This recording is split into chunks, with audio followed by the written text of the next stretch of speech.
supaya tidak tersesat, ya supaya tidak tersesat. Di dalam dakwaan itu memang ada kaitannya dengan skincare, ya.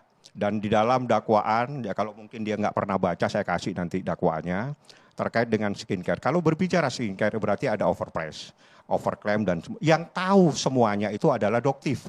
Doktif adalah namanya ada di dalam dakwaan sehingga dia mempunyai kewajiban untuk menjelaskan persoalan tersebut karena dia yang mereview, dia yang mengajukan ke laboratorium, dia yang mendapatkan data sehingga dia mempunyai kepentingan untuk menjelaskan.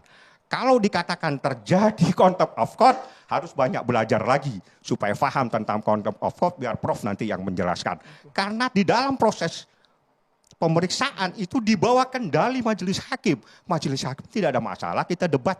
Karena debat kita adalah debat hukum di mana seseorang keberatan pada saat fakta-fakta persidangan diungkap tapi dipotong. Soal ini tidak cocok dengan Anda punya selera, Anda punya pertanyaan, dijawab tidak cocok dengan selera Anda bikin kesimpulan. Ini bukan saksi kami, ini adalah saksi Anda. Seperti itulah persoalannya. Jadi soal domain Bang, soal satu lagi domain setelah persidangan, domainnya jaksa tadi. Beda, jadi gini, soal domain jaksa, itu bukan urusan dia. Kalau Nikita sekarang sementara dia lagi duduk santai, dia tidak mau, kenapa harus dipaksa-paksa seperti itu? Ini kan bukan teroris. Bukan pembunuh. Dia santai-santai aja memang Nikita akan lari. Nikita itu terkenal. Nikita tidak mungkin akan lari kemana-mana. Dia istirahat sebentar di meja itu kan masalahnya di mana. Kalau harus dipaksa, harus dipakaikan rompi segala macam. Seperti Nikita ini adalah tahanan teroris itu kan juga nggak masuk akal. Manusia itu juga harus punya adab, punya etika, punya moral, punya kemanusiaan. Ini seorang ibu dipaksa harus pakai rompi dan itu nggak benar.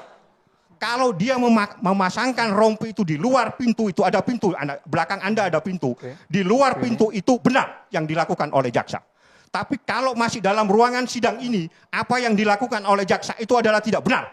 Karena itu adalah ruangan steril. Baik, saya coba luruskan ini Bang ya. Pada prinsipnya bahwa tentang Dr. Samira itu ditempatkan dalam saksi itu adalah saksi fakta. Tetapi kemudian kalau Bang Fahmi berbicara soal overprice dan kemudian overclaim, itu kan kita berbicara soal saksi ahli. Abang sambil lihat Bang Fahminya boleh Bang? Ya. Jangan saya aja yang dilihatin Bang. Jadi pada prinsipnya begini, saya meluruskan Bang Fahmi. Di dalam Perpres 80 tahun 2017 di pasal 36 dan sampai 40 Badan POM RI itu berhak untuk meng-SK-kan kelompok ahli. Kalau kemudian Bang Fahmi nanti ingin menghadirkan Dr. Samira sebagai saksi ahli, mintakan dulu ke Badan POM sebagai SK saksi ahli. Gunakan mic boleh Bang? Sebentar. Nah artinya jaksa penuntut umum, maksudnya penuntut umum itu menghadirkan Dr. Samira sebagai saksi fakta, bukan sebagai saksi ahli. Itu yang harus saya luruskan. Nah kalau kemudian berbicara overclaim, itu bukan domainnya dari saksi fakta. Tetapi ada ahli yang harus meluruskan itu. Nah kemudian berbicara soal terdakwa Nikita Mirzani tadi abang sampaikan, ya dia kan seorang ibu. Gak akan lari Bang? Dia gak akan lari. Bang, saya mau sampaikan begini, ada azas hukum ya. Equality before the law. Kalau semua terdakwa meminta hal seperti itu, bisa bahaya Bang persidangan kita. Jadi jangan kemudian memposisikan seorang terdakwa Nikita Mirzani karena dia public figure harus mempunyai kekhususan terhadap ini. Tidak. Ya, tidak. Semua harus sama di mata hukum.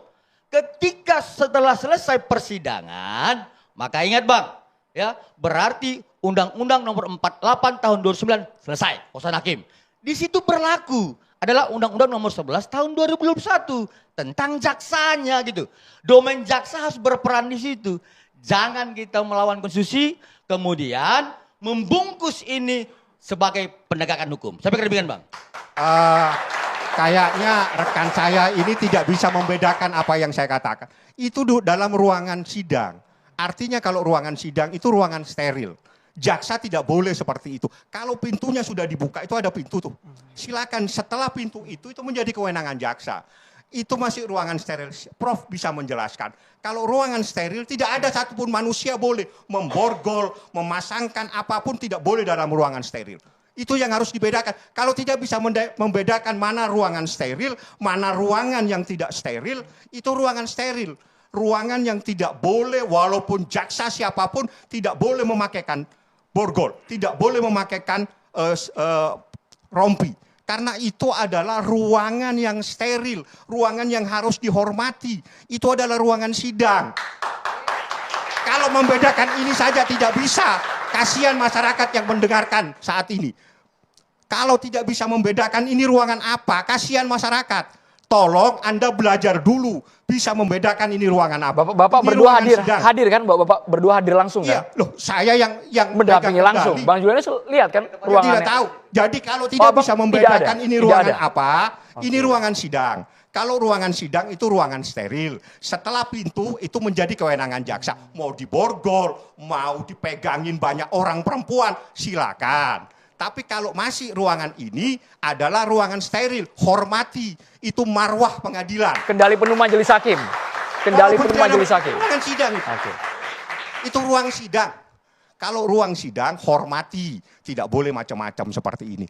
Pintu, itu ada pintu. Setelah pintu, silakan. Mau diborgol, mau dipegang, mau banyak ibu-ibu megang Nikita, silakan. Oke, Bang Julianus singkat Bang, dijawab dulu Bang. Supaya kita meluruskan publik juga ini mana yang paling tepat dan presisi. Tetap saya kembali kepada soal konstitusi kita Bang ya. Dalam Undang-Undang 48 tahun 2009. Setelah berhentinya persidangan dan majelis hakim menutup itu, maka itu adalah domain jaksa. Dan kemudian jaksa bertanggung jawab terhadap terdakwa. Bagaimanapun ceritanya, jaksa harus bertanggung jawab terhadap terdakwa dan membawa kembali pertahanan. Demikian Bang. Soal domain pun masih belum ketemu nih sepertinya nih. Boleh gunakan mic lagi Bang. Kalau tidak bisa membedakan antara ruangan sidang dan ruangan bukan sidang, tersesat masyarakat, kasihan. Kalau ini ruangan sidang itu. Abang boleh sambil berdiri Bang, tunjukin langsung sini Bang. Kalau ini ruangan sidang, Abang yang hadir langsung ke persidangan boleh. Ada saya. Enggak, Bang Julianus datang nggak ke persidangan? Datang. Pernah lihat ini? Ini ruangan sidang, Oke. tidak ada Ini majelis ya. hakim. Sehingga sini ada saya di saat itu Abang saya dekat ada aja di Bang, musola. aman Bang, ini nggak akan nyetrum Bang. Ya, jadi di sini ini ruangan sidang ini. Oke, ini ruangan sidang. Di sini tidak boleh manusia pun melecehkan ruangan ini, termasuk memborgol, tidak boleh. Tapi kalau sudah ada pintu Nah ini Bang, sebelah kanan, nunjuk-nunjuk ini bukan melecehkan ini Bang ya? nggak ada, ini kan lagi nggak ada kita ya? tunjuk-tunjuk mereka. Ini debat aja nih, debat Ini biasa. Debat aja biasa. Ini sudah selesai sidang ini. Debatnya apa Sudah Bang? selesai. Coba Ini diulang Bang supaya persoalan masyarakat tahu Bang. Pada saat dia memaksakan untuk memasangkan itu baju, kita keberatan. Tolong kalau pasangkan di luar ruangan ini. Ada pintunya sebelah sana. Setelah pintu itu silakan, Anda punya hak. Tapi kalau ini adalah ruangan steril, diborgol tidak boleh, dipakaikan rompi tidak boleh. Karena ini ruangan sidang, itu kan ruangnya majelis hakim itu. Jawaban ini sudah diulang 3 kali, penegasan betul-betul Kalau yang... harus simpel Pak, kalau Anda tidak bisa membedakan ruangan, masyarakat tersesat, kasihan nanti. Oke. Ini pertanyaan ditujukan kepada Julianus Pak ya, bukan saya ya Pak Julianus. Ini soal ruangan pun dianggap tidak bisa membedakan Pak Julianus. Kasihan nanti masyarakat. Saya pikir Jangan diulang lagi, Bang, ya. juga belum membaca tentang Undang-Undang 48 2009 tentang ini kekuasaan ruangan hakim. saja, nggak pakai undang-undang. Ketika kalau majelis ruang. hakim telah menutup persidangan, maka inilah menjadi domain jaksa. Karena apa? Karena jaksa melihat adanya potensi terdakwa ini akan melawan, sehingga dia akan mengambil suatu tindakan yang harus memaksa terhadap terdakwa. Seperti itu. Kita belum masuk ke substansi apa